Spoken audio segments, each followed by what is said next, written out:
lapicero, raye su Biblia, ¿verdad? No es pecado, no es pecado. Raye su Biblia, llénela bastante de comentarios, como una persona que la estudia, no como una persona que la venera. La Biblia no está hecha para venerarla, está hecha para estudiarla. Entonces, que haya ahí muchas rayitas, flechitas, es bueno, es bueno. Le puse allí como propósito que queremos conocer algunos aspectos fundamentales que deben ser tenidos en cuenta en el momento de recibir preguntas acerca de la salvación. Las personas, pueden ir leyendo ahí su introducción, suelen tener dudas respecto a la salvación. Han escuchado cosas y se han formado una idea de lo que ella es. En ocasiones, esas dudas surgen de una sincera mala interpretación, de ignorancia y muchas más de la ingenuidad. En algunos otros momentos las dudas son el resultado de enseñanzas que se han dado en el pasado, cuestiones que se han escuchado o simplemente material que se ha leído. Muchas de ellas tienen toda la razón de ser, han permanecido por algún tiempo, y cuando se presenta el plan de salvación, afloran. Eso es muy cierto, ¿verdad? Qué dicha que me está hablando de Dios, mira qué montón de dudas tengo yo. Y empiezan las preguntas. Las personas tienden a colocar las dudas que les aquejan como una situación primordial, impostergable. Esto obliga a quien está evangelizando a sentir la necesidad de responder todas y cada una de ellas con el fin, según parece, de limpiar el camino de obstáculos y así poder presentar a Cristo. Esa es una ilusión, le puse ahí. No hay tal cosa como que todas las preguntas deban ser respondidas primero. De hecho, es un error táctico, uno propio de la ejecución. Cuando una persona se dedica a preguntar, está poniendo retrasos, dilaciones, y quizás usted no lo perciba así, sino más bien como una señal de buena disposición, de genuino interés por conocer el Evangelio de Salvación. Pero lo que hay que entender es cuál es mi meta para entonces no desviarme de ella. Escuche eso. ¿Cuál es mi meta cuando yo le hablo de Cristo a una persona? Y no me tengo que desviar de esa meta. Mi meta es comunicarle las buenas nuevas de salvación. Las preguntas que se pueden presentar en el camino pueden convertirse en obstáculos. Porque me quitan tiempo, porque me desvían, porque estoy en otra cosa. Por eso le dije, vamos a ver cómo hace Jesús cuando se le preguntaron cosas. Dudas que generan preguntas siempre habrá. Lo que quizás no siempre haya sea la oportunidad de comunicar el Evangelio del Señor Jesús. Es por esta razón que quienes toman el tiempo para evangelizar deben estar prestos a conocer sobre qué terreno se está llevando a cabo esta vital tarea. Entonces le pongo ahí como párrafo final introductorio. Se hace necesario entonces conocer algunas estrategias útiles para poder enfrentar no solamente el contenido de las preguntas, también el momento de hacerlas y responderlas. Poder generar el criterio necesario para distinguir la diferencia, para apreciar cuál es la forma correcta de actuar, de acuerdo a las circunstancias del momento. Tener ese criterio es indispensable para cualquiera que quiera tener buenos resultados cuando transmite las buenas nuevas de salvación. Queremos resultados, queremos comunicar y que la persona tenga su oportunidad de tomar una decisión por Cristo. ¿Ok? Vamos a entrar en materia. Ya vimos en la introducción que es una necesidad saber cómo manejar este asunto de las preguntas. ¿Qué tengo que hacer? A veces uno empieza a hablar de Cristo y la persona dice, uy, qué dicha que tocó ese tema, dime una cosa, y sale con una pregunta que usted dice, ¿de dónde salió la esposa de Caín? Sí. Podemos hablar de eso después, pero dice, bueno, tengo que responderle. ¿Usted cree de verdad que los idiomas todos se formaron en Babel? Y usted puede caer en el juego y se va a ir en la discusión y nunca habló de Cristo, por estar dando respuesta a algo que era, digamos, menos importante en ese momento. Vaya a Juan, capítulo 4, Nuevo Testamento, Evangelios. Lo primero que veremos, ¿qué hacer cuando una persona hace muchas preguntas? ¿Qué hacemos? En Juan capítulo 4, el Señor Jesús se topó con una mujer. Se le conoce como la mujer samaritana, no sabemos su nombre, solo sabemos que era samaritana. Y nuestro Señor Jesús se topa con ella.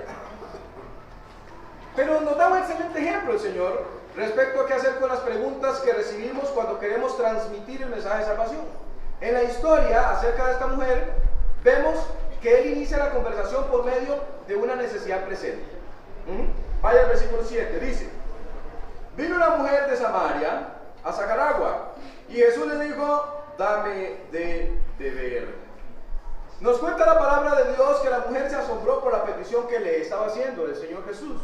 Y a partir de este momento comenzó una serie de preguntas. La mujer estaba confundida por el comportamiento del Señor. Presta atención que la razón por la que Jesús responde es debido a que cada respuesta acerca a la mujer un poco más a su necesidad de salvación. Ahora sí, aquí empezamos ya a entrar en materia, ¿verdad? Me están haciendo preguntas. ¿Qué hago yo? Utilizo las respuestas para acercar a la persona a su necesidad de Jesús. Volvamos a Caín. ¿Cómo se llamaba la esposa de Caín? Y de repente uno puede decir, ah, sí, ya recuerdo, estás hablando de Caín, el que mató a su hermano. Justamente por el pecado, que el pecado había entrado en el mundo, ¿recordás? Por la desobediencia de los papás de Caín. El Señor les pidió que no hicieran esto y que no hicieran esto otro. Por esa desobediencia tuvo ese comportamiento. El pecado hace de los seres humanos personas que a veces no nos podemos ni distinguir. Todos somos pecadores, lo estoy acercando. No le respondí nada de lo que me preguntó, ¿cierto? Porque no me interesa responderle. Quiero acercarle. Y ahora sigamos. Y sigamos, y sigamos. Ve, Señor Jesús, tomemos ejemplo de él. La mujer samaritana le dijo en el 9, ¿cómo tú, siendo judío, me pides a mí de beber? Que soy mujer samaritana. Porque judíos y samaritanos no se tratan entre sí. ¿Qué le respondió el Señor Jesús? Está en el 10. Respondió Jesús y le dijo, si conocieres el don de Dios y quién es el que te dice, dame de beber, tú le pedirías y él te daría agua viva. ¿Le respondió la pregunta?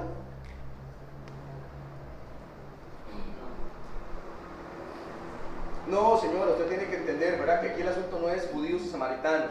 Es más complicado en realidad, es el asunto del pecado. Él no se responde nada de eso. Usted ocupa el agua de vida eterna y está preocupada por el agua física, no es de esa agua a la que le estoy hablando. Y lo verá, usted lo va a ver, él va a seguir sobre esa misma línea todo el rato. Versículos 2 y 12. La mujer le dijo, Señor, no tienes con qué sacarla y el pozo es hondo. ¿De dónde pues tienes el agua viva? ¿Acaso eres tú mayor que nuestro padre Jacob, que nos dio este pozo del cual bebieron ellos, sus hijos y sus ganados? Desde el momento que comienza la interacción, cada pregunta y comentario del Señor muestra a esta mujer su necesidad de creer en Él como Salvador de la humanidad. ¿Desde qué empieza? Tienes que creer en mí como Salvador de la humanidad. Pero hay un hecho todavía más relevante, y es lo que los discípulos le dicen una vez que llegan. ¿Se acuerdan que ellos se habían ido a hacer compras? Luego regresan, se asombran de ver al Señor Jesús, que está hablando con una mujer. Y observen lo que dice la palabra de Dios en el 27. En esto vinieron sus discípulos y se maravillaron de que hablaba con una mujer.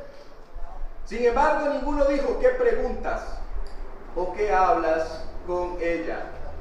En ocasiones le pongo ahí, nos pasa como a los discípulos. Nos maravillamos del poder que pueden tener las preguntas. Hasta podríamos verlas innecesarias. ¿Quién sabe qué está hablando el Señor? Nadie le preguntó. Hubiera sido interesante que alguno le preguntara, pero nadie lo hizo.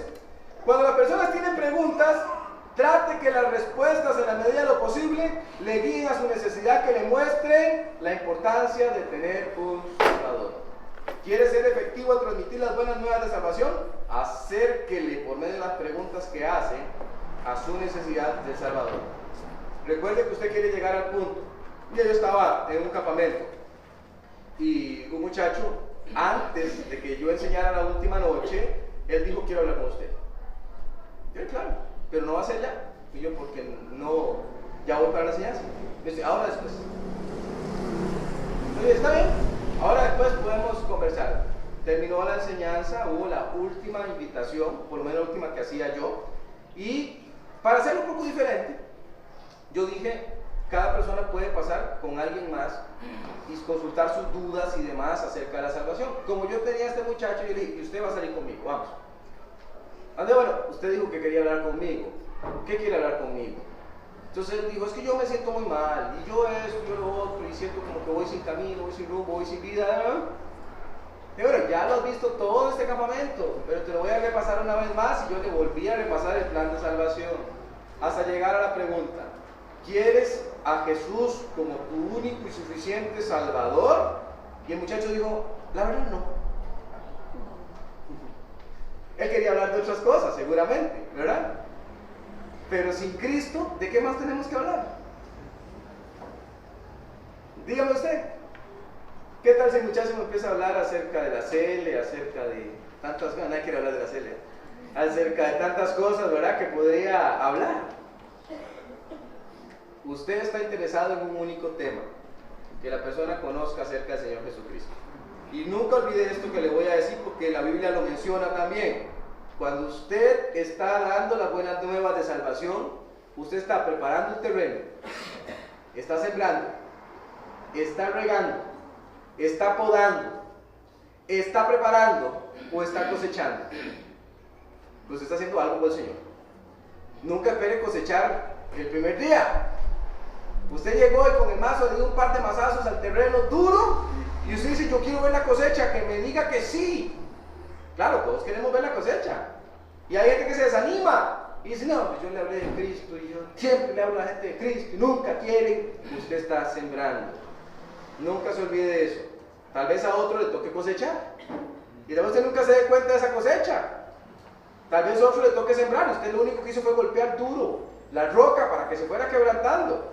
Pero haga su parte. Su parte es llevar las buenas nuevas de salvación. Sigamos. Ahí le puse, ilustración 1, preguntas sin sentido. Si la persona tiene preguntas que no tienen mucho sentido, procure darles un sentido que ayude en el proceso de comunicación del Evangelio. Uno puede usar frases como, si usted lo que piensa de esta manera es esto, esto y esto. Véalo de esta otra forma. Eso que usted pregunta nos demuestra que, etc. Trate de enlazar lo que le están dando al mensaje de Evangelio, al mensaje del Evangelio. Eso fue lo que hizo nuestro Señor. Segundo, ¿cómo sacar el mayor provecho de las preguntas recibidas? Tenemos otra historia. Juan, capítulo 3, vaya para atrás unas páginas, o una página casi. Una hojita, perdón.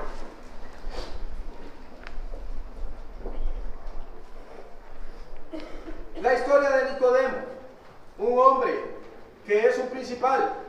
Él es un maestro, no es cualquiera, es un maestro. Conoce las escrituras que tienen en ese momento sello de que habría de venir el Mesías. El Mesías ya está ahí con ellos. Algunos de ellos ya lo notaron, otros no. Nicodemo es uno de esos que todavía no lo ha notado, pero ya tiene sospechas. Él dice, nadie podría hacer estas cosas que este hombre hace si no fuera que Dios le ha enviado. Él tiene sospechas. Dice, no puedo vivir más con la incertidumbre. Voy a ir a preguntarle, pero de noche. No vaya a ser que mis compañeros me vean y entonces vaya a tener yo un problema con ellos. Voy a hacerlo en la noche. Y eso fue lo que hizo. Versículo 2. Nicodemo, vino a Jesús de noche y le dijo, Rabí, sabemos que has venido de Dios como maestro, porque nadie puede hacer estas señales que tú haces si no está Dios con él. Considerado maestro de Israel, hace en primera instancia una perfecta introducción. Él quería saber asuntos del cielo. Aprovechando el comentario hecho por Nicodemo, nuestro Señor hilvana de inmediato un comentario, uno que desequilibra el actuar controlado de este hombre. Respondió Jesús en el 3 y le dijo, de cierto te digo, que el que no naciere de nuevo no puede ver el reino de Dios. ¿Qué le parece? ¿Qué pudo haber pensado? Maestro, yo entiendo que tú vienes de Dios, déjese de eso, le dice el Señor Jesús. No es eso lo que usted vino a preguntar. Usted le interesa saber por qué razón es que los seres humanos pueden tener vida eterna. ¿Cómo es que eso ocurre? Tiene que nacer de nuevo. Y ese comentario va a generar un montón de preguntas que el Señor va a utilizar inteligentemente para llevar a Nicodemo a un único hecho. Tenés la necesidad de nacer de nuevo. Por cierto, esto me lleva a hacer un paréntesis. Nacer de nuevo es una comparación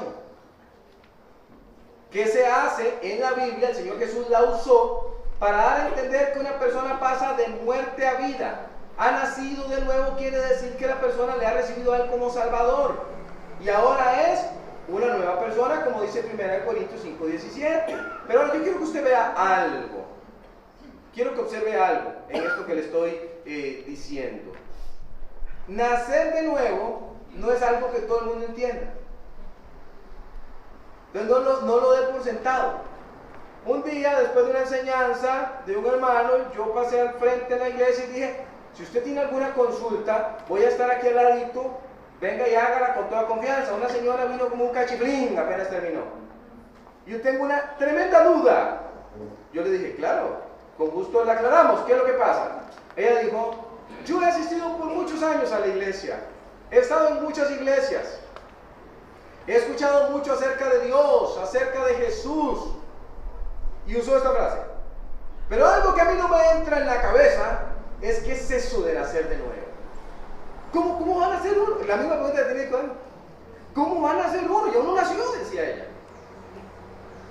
Y yo veo que todo el mundo dice nacer de nuevo, nacer de nuevo. A mí me parece que es una tremenda mentira, digo ella. No, vamos a entender qué quiere decir nacer de nuevo. Ya la llevé a esta porción para explicarle que el Señor Jesús era el que había dado la comparación y que se trataba de una comparación. No use, a veces nosotros usamos un lenguaje muy cristiano con personas no cristianas. Cuando se está dando el plan de salvación, use palabras sencillas y explique, abunde en la explicación si hace falta del plan de salvación, eso sí, no de otras cosas, del plan de salvación, que es lo que queremos que la otra persona conozca. Este concepto entonces, nacer de nuevo, generó un torbellino en la mente de Nicodemo. No podía entender lo que se le estaba diciendo, pero a partir de ese torbellino comenzó un viaje a través de preguntas. Vamos a ver. Nicodemo le dijo: ¿cómo puede un hombre nacer siendo viejo? ¿Puede acaso entrar por segunda vez en el vientre de su madre y nacer? Observemos algo que pasa con el Señor Jesús. Y no solamente pasa con Él, pasa con toda persona que hace una pregunta. Cuando usted ve que la persona le está preguntando algo y usted lo dirige por otro lado y lanza una nueva pregunta, el enfoque está en la nueva pregunta, no en la anterior. ¿Se ha fijado en eso? ¿Se ha fijado que Nicodemo dice: no, momento, no me ha respondido lo primero? No, él de una vez se fue en el mismo hilo temático que lo lleva el Señor Jesús. Dice: ¿cómo nacer de nuevo? Me interesa eso. ¿Qué quiere decir eso? Y ya él va ahí caminando. Ya el Señor Jesús lo puso en la vía correcta. Usted y yo tenemos que hacer lo mismo. Tenemos que hacer lo mismo. Un día yo hablaba con un muchacho me decía: eso que usted me está diciendo se parece mucho a algo que dice en el Corán. No. Yo puedo pelearme. No, el Corán no. Y esto, y lo otro. Y yo: sí. ¿Qué encontraste allí? Ahí habla acerca del perdón. El perdón. A mí no me interesa el perdón del Corán. Me interesa el perdón que puede encontrarse en Jesús. Lo redirecciono. Ahora que me hablas del perdón, ¿cómo lo hago? Con una pregunta. Él tiene algo que decirme, yo le doy una pregunta. ¿Cómo crees que se puede lograr perdón para el ser humano que es tan malo? Contame. Yo te iba a hablar del Corán. No, ya no, entonces respondeme la pregunta, olvídate del Corán, ya no nos interesa el Corán. Nos interesa cómo el ser humano puede obtener perdón según vos lo ves. No, yo creo que si uno se porta bien y si uno hace eso, ya no está hablando de lo otro, no está hablando de lo que yo quiero que hable. Es muy importante, el Señor Jesús lo hace. Y lo hace muchas veces. Vamos a seguirlo viendo ahorita con un par de ejemplos más. Su pregunta tiene una breve réplica, explicando las dos naturalezas. Otra vez el Señor acerca la libertad que se experimenta en Cristo. Y entonces surge otra pregunta. Respondió Nicodemo y le dijo: ¿cómo puede hacerse esto? De inmediato viene el cierre por parte del Señor Jesús, un llamado de atención hacia Nicodemo, que no confíe tanto en el conocimiento que él tiene como maestro. Le dice que la salvación se encuentra en el Cristo que será sacrificado. Y como Moisés levantó la serpiente en el desierto, así es necesario que el Hijo del Hombre sea levantado, para que todo aquel que en él cree no se pierda, mas tenga vida eterna. Excelente, lo coronó el Señor, amén. Yo me puedo pensar que este era un judío que no la había visto venir, y ahora el Señor le dice: ¿te acordás de la serpiente que has estudiado? ¿Sos maestro o no? ¿Lo has estudiado? Esa serpiente habla de mí. Así voy a ser yo levantado. Y te acordás que la serpiente allí en el desierto, quien la veía era salvo. Quien ve a mí con ojos de fe será salvo también. Ya lo entendí, diciendo todo. Ahora sí entendí de qué es lo que está hablando usted. El Señor Jesús lo hace de una forma magistral, como solo Él puede hacerlo, y nos deja a nosotros ejemplos. La Biblia nos manda que tenemos que ser conocedores de la esperanza que tenemos, tanto como para poder dar respuestas a las preguntas que nos hagan al respecto.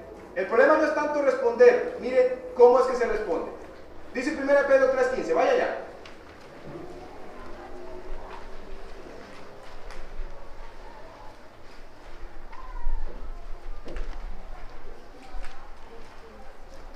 Primera de Pedro 3:15.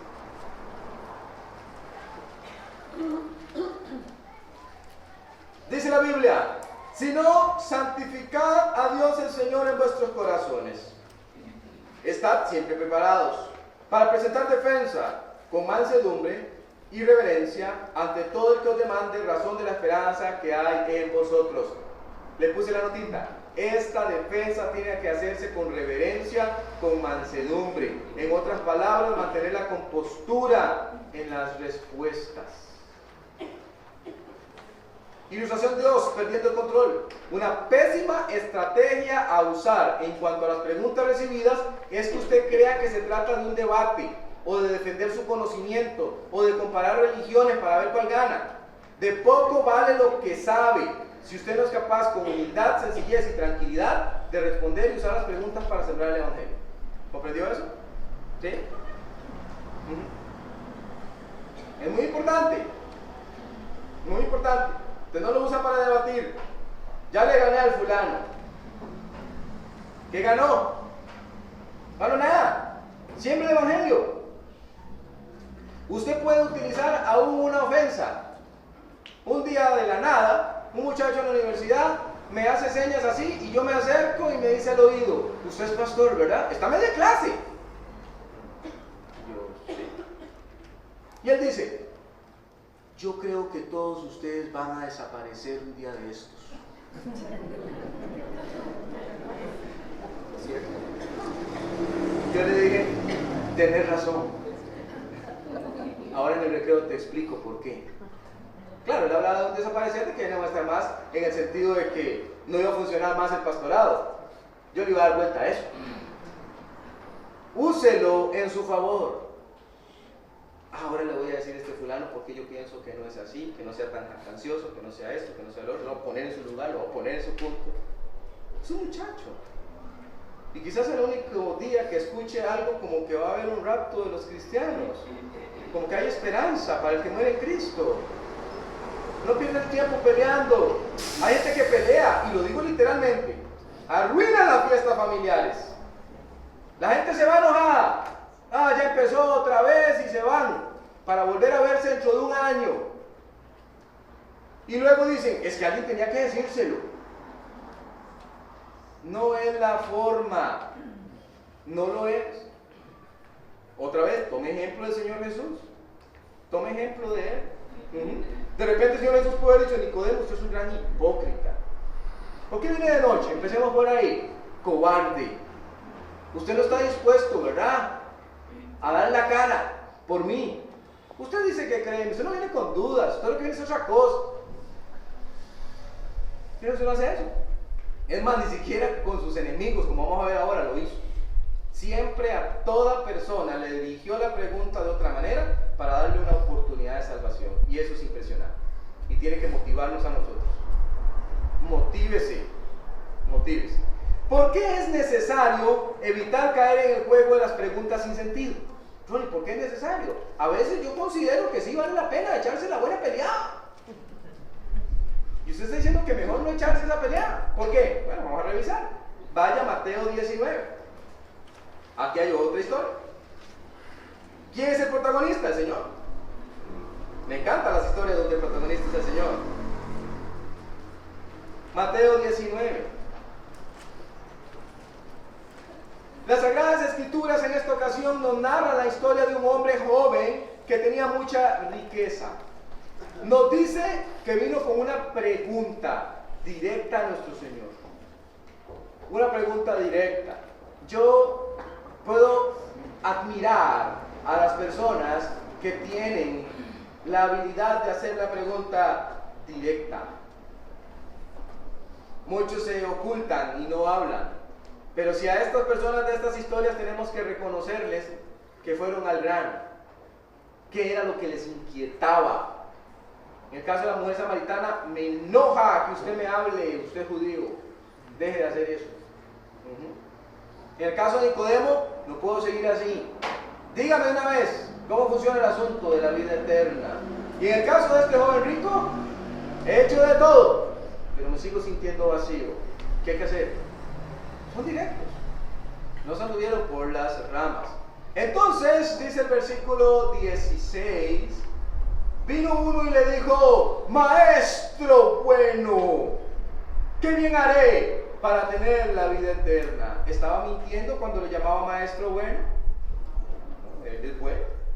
Empezamos esta enseñanza reconociendo lo bueno que es. Pero el Señor Jesús detectó algo en esa frase. Y entonces va a darle la vuelta. La forma como este joven introdujo la conversación no fue solamente con la pregunta, sino también con un calificativo. Llamó al maestro bueno. Visto en un primer momento, no parecería algo malo. De todas formas, está diciendo algo que es verdad. El problema viene por la implicación que tiene el uso de esa frase antes de preguntar. Y el Señor lo notó. Maestro bueno, es lo que está diciendo es, te habla otro que es bien bueno también. Los mandamientos, ¿qué pasó con ellos? Los he guardado desde mi juventud. ¿Todos? Todos. Ajá, ¿en serio? O sea, que hay dos iguales, ¿no? El Señor Jesús y Él. Creo que era un poco jactancioso el muchacho. Él le dijo, ¿por qué me llamas bueno?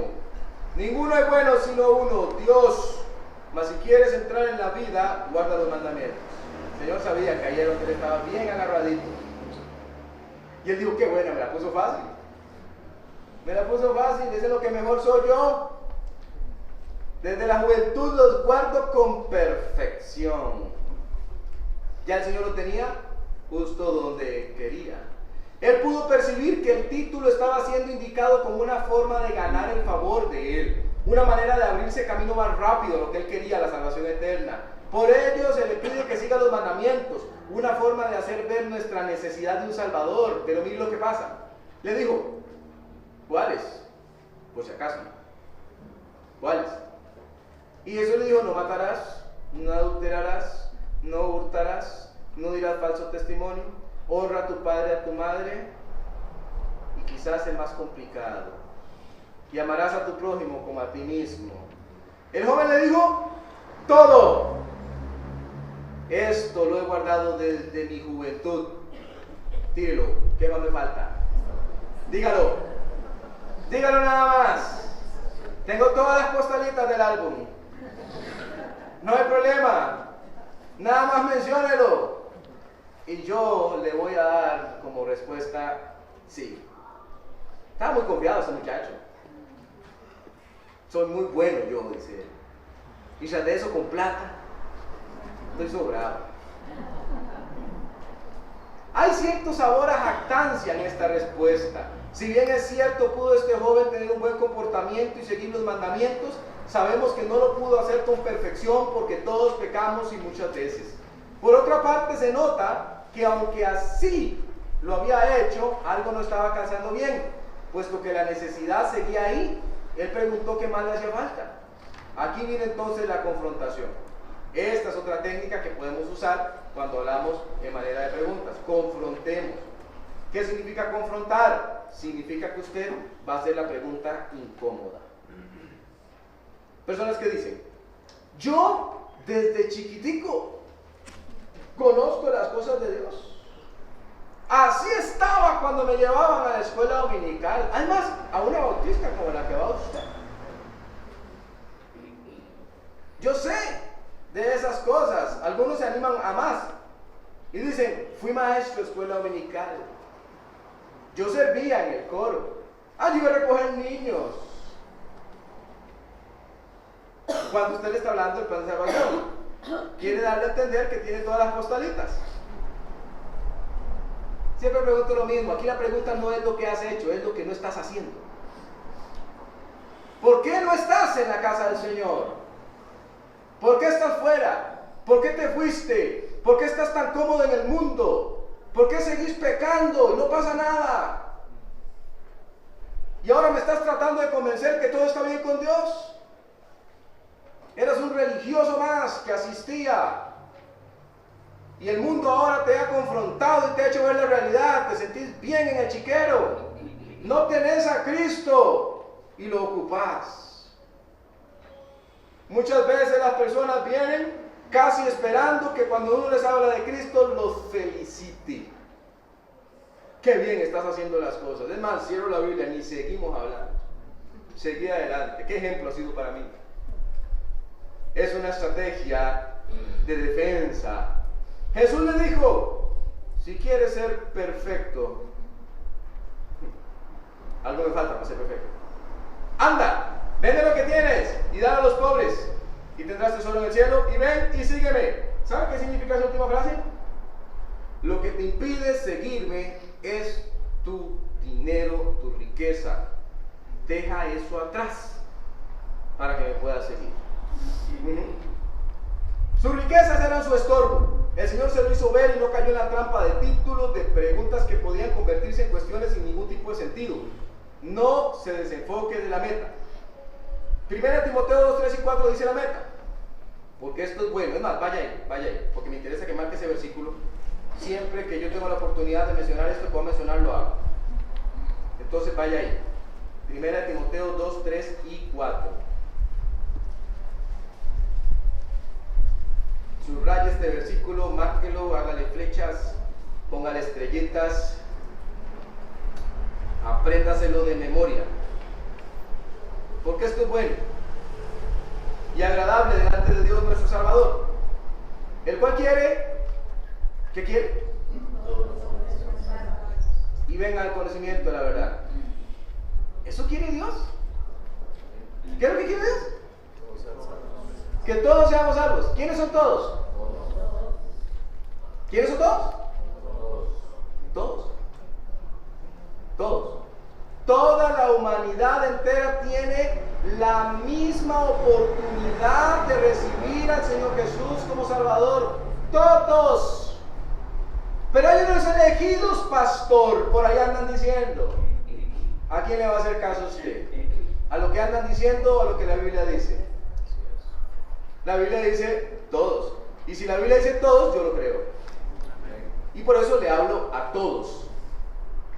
Yo no me levanto de la cama y digo, vamos a ver cuántos elegidos deciden hoy recibir a Jesús. Y mientras tanto yo me quedo aquí esperando a que eso pase. No necesito evangelizar. No necesito comunicar las buenas nuevas de salvación.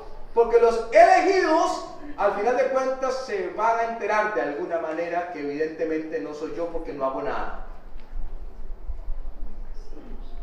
Olvídese de eso.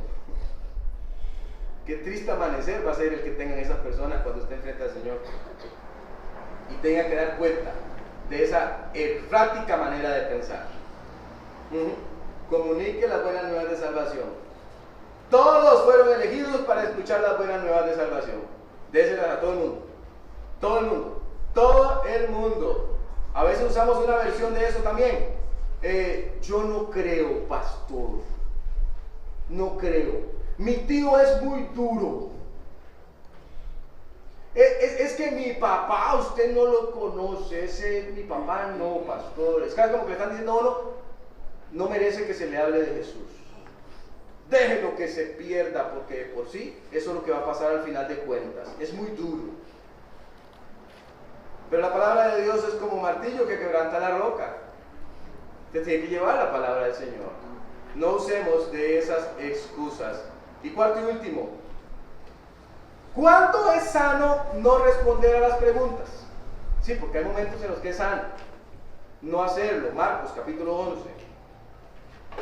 Hay momentos en que usted dice, no, aquí es mejor no seguir. No sigo insistiendo porque la cosa no anda bien. 27. La Biblia tiene una historia en que los enemigos religiosos llegan a hacerle una pregunta con trampa al Señor.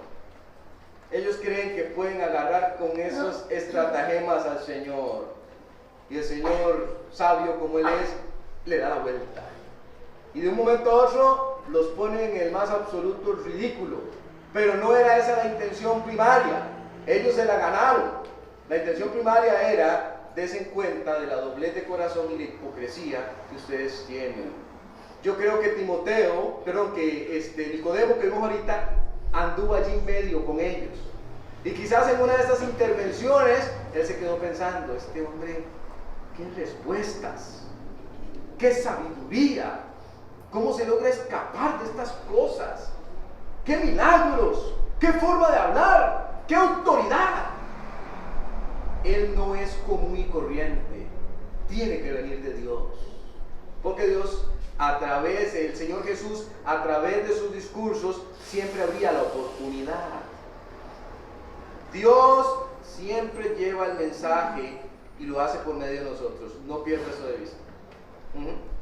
No pierda eso de vista. Volvieron entonces a Jerusalén, y andando él por el templo, vinieron a él los principales sacerdotes, los escribas y los ancianos, y le dijeron: ¿con qué autoridad haces estas cosas? ¿Y quién te dio autoridad para hacer estas cosas? ¿No le parece una pregunta interesante? No se trata de una pregunta que revele un verdadero deseo de conocer más, sino de una que lleva consigo engaño. Hay personas que en ocasiones hacen preguntas solamente por molestar.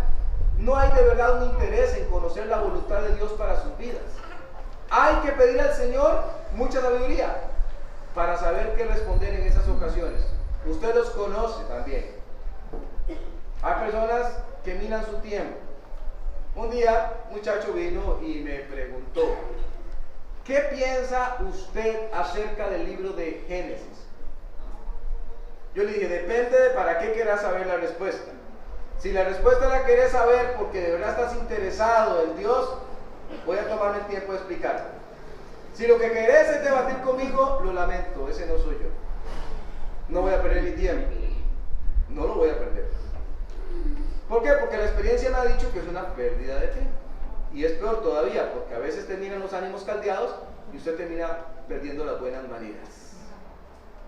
La Biblia habla de eso. La Biblia habla de la forma en que hay que responderle al necio. Pero a veces uno se vuelve tan necio como el necio. No hace caso uno, ¿va? No hace caso. Entonces el Señor Jesús respondiendo les dijo: os haré yo también una pregunta. ¿Ve cómo el Señor ya desvió la atención de la primera? Él dice: me importa poco la primera pregunta. Vamos a hacer una nueva. Hay una nueva, dice el Señor. Una nueva. Respondedme. Y entonces yo os diré con qué autoridad hago estas cosas. El bautismo de Juan era del cielo de los hombres. Respondedme. Claro, ahí se quedaron ahí dando vueltas, ¿verdad? Porque no creyeron en Juan, no apoyaban a Juan. A decir verdad, no apoyaban a nadie que no fueran ellos mismos, ¿verdad? A ellos les hubiera encantado que Dios bajara y dijera: usted va a ser el Mesías de ahora en adelante. Pero como no era así, no era como ellos creían o querían, no apoyaban. Y entonces de Juan decían: ese es un loco que anda por ahí en el desierto. Y de Jesús decían: ese también es loco que anda nada más en las ciudades.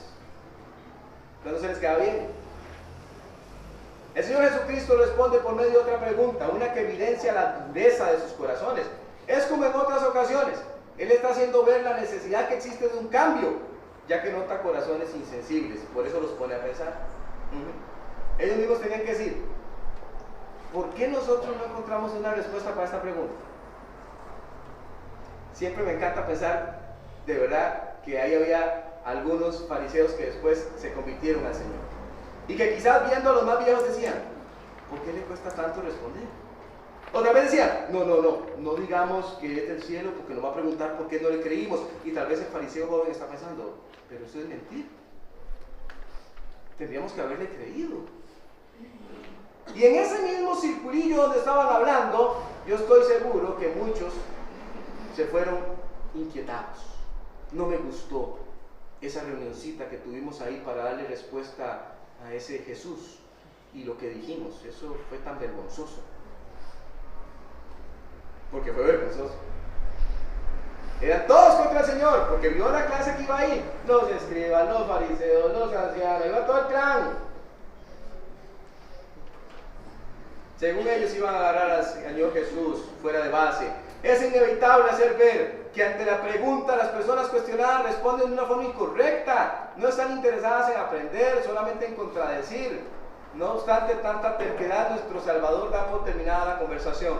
Así que respondiendo dijeron a Jesús: no sabemos. Mentirosos. Entonces respondiendo Jesús les dijo: tampoco yo os digo con qué autoridad hago estas cosas. Se acabó la conversación. ¿Ven? Y él no da ninguna explicación. Entonces no confunda nuestro deseo de llevar las buenas nuevas de salvación con meterse en discusiones interminables, enfrascarse con una persona necia y estar allí. Usted tiene que decir: bueno, ¿cuál es la intencionalidad de esto? Esta persona todos los días me está preguntando lo mismo, siempre viene a pelear.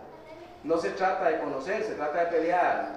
Es muy interesante porque también nos deja saber a nosotros la Biblia que en circunstancias como estas es mejor no proseguir.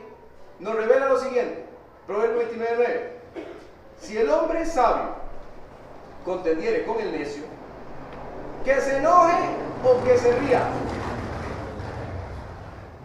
no tendrá reposo. ¿Quién? ¿Quién no tendrá reposo? El necio. El sabio. El necio va a seguir en sus necedades y en sus estupideces. Se va a levantar y va a decir: ah, bueno, ya se va a ir. Bueno, usted va a estar pensando: uy, qué desgracia, ya perdí el testimonio con este fulano. Las cosas que le dije, es que me hizo enojar tanto. Tenga cuidado. Respóndale al necio conforme a su necedad, para que no se estime sabio.